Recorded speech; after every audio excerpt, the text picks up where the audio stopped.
Props, and this is my American hornbeam. I don't know if it's a very popular bonsai species.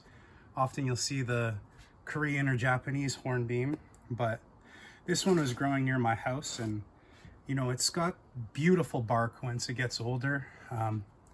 Sometimes it's called musclewood or ironwood, just because, you know, as it starts to get more mature, it literally looks like you can see tendons and muscles going up the length of the trunk. It's really nice. It's got this, doesn't have the smallest leaves, but with bonsai techniques, you can always shrink the leaves down with ramification. It does have some really, really nice texture on the leaves though. I think it's closely related to birch, and the leaves are quite similar, but these ones, the grooves, the indentures are more pronounced, and I find it really nice. This one I also collected in the summer.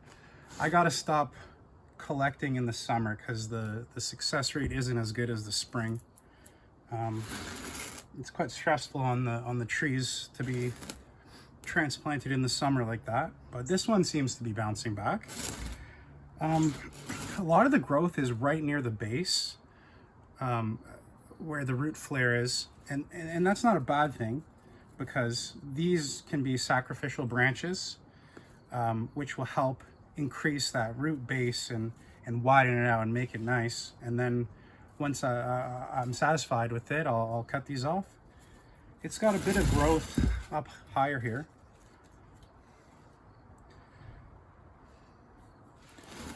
A lot of unhealthy looking dying leaves, but it also does have quite a lot of healthy back budding, or at least some.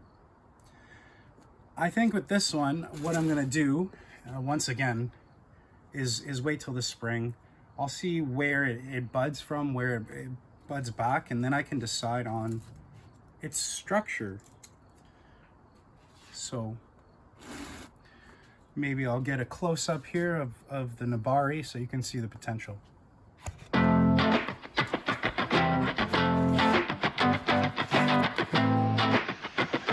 Quite a wide base.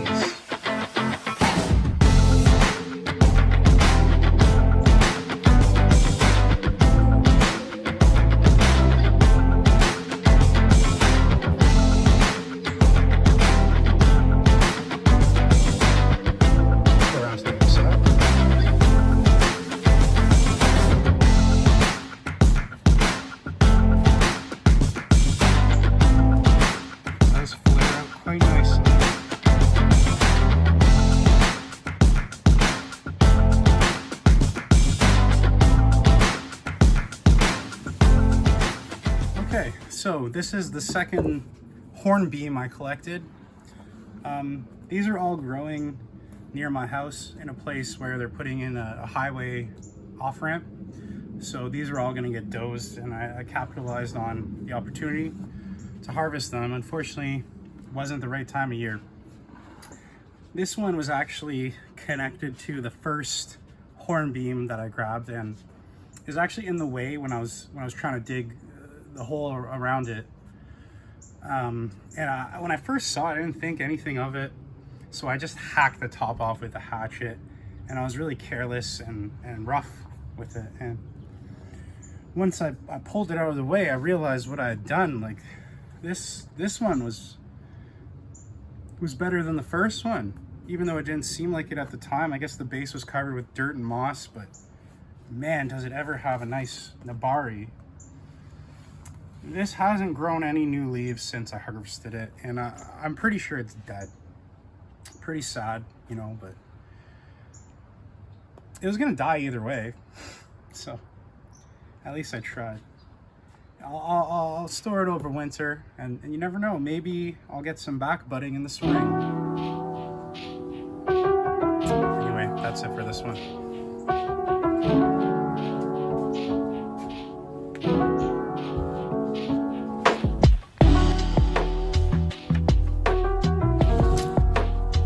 This is another tiny hornbeam that I collected. Same type of thing. It was just growing near the other one. I figured I'd grab it, might as well.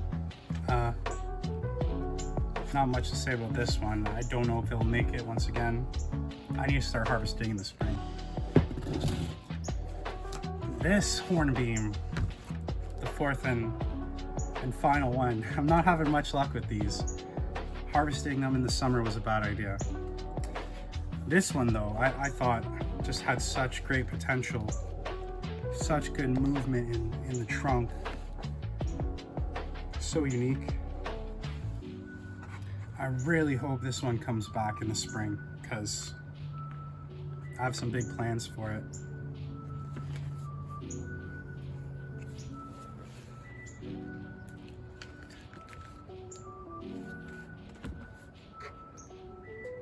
Bonsai can be challenging, especially when you're learning, and sometimes it can be discouraging, but I figure my strategy is I'll collect enough of them that if half die, I'm still okay. Well, that's it for the hornbeams. I actually see some green on the buds here. It looks like it started and just never opened up. Didn't have enough time. So maybe this one will be all right. Fingers crossed. Anyway, that's it for today. Thanks for joining me, hanging out with me while I look at my bonsais. Hope you enjoyed. Have a good one.